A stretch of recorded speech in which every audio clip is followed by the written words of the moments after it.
Pure Energy Gary V. May collab na gagawin. Sino naman kaya ang kasamang award-winning rapper-composer? At inaabang ang pelikula ni Melay Cantiveros sa Korea na Ma'am Chief. May teaser na. Silipin yan sa balitang A to Z Showbiz ni Lane Garcia.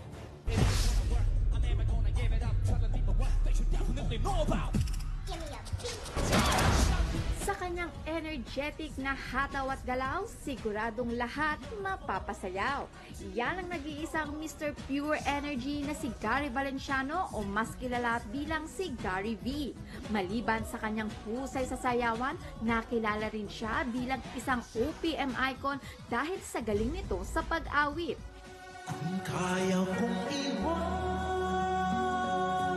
ka, di na sana asa pa. And speaking of pag-awit, may bagong kanta si Gary V featuring the award-winning rapper, composer na si Glock 9.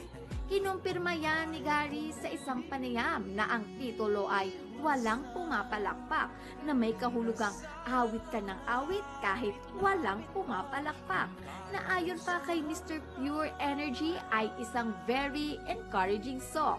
At bilang kakolab dito, nabanggit rin ni Gary ang husay ni Glock 9 bilang isang Pinoy rapper.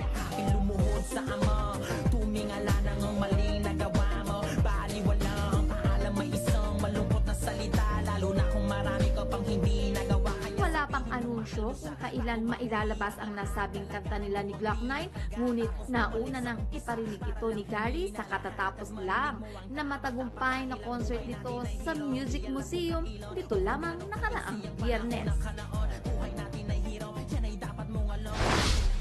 Samantala, lumabas na ang unang trailer ng pelikulang Ma'am Chief, Shakedown in Seoul na pinagbibidahan ng TV host actress na si Melay Cantiveros. I-ready na ang mga panga sa katatawa at nakakalokang action comedy movie ng taon. Ating samahan si Ma'am Chi Melay bilang si SPO4 Zelda Captain sa kanyang secret mission all the way to Korea. Talaga nga namang kapanapanipik ang mga pelikula dahil sa behind the scenes pa lang, tiyak natatawa ka na ng tatawa. Mapapanood ang Ma'am Chief Shakedown in Seoul sa mga sinihan sa darating na November 15. Para sa balitang A to Z Showbiz, Lane Garcia.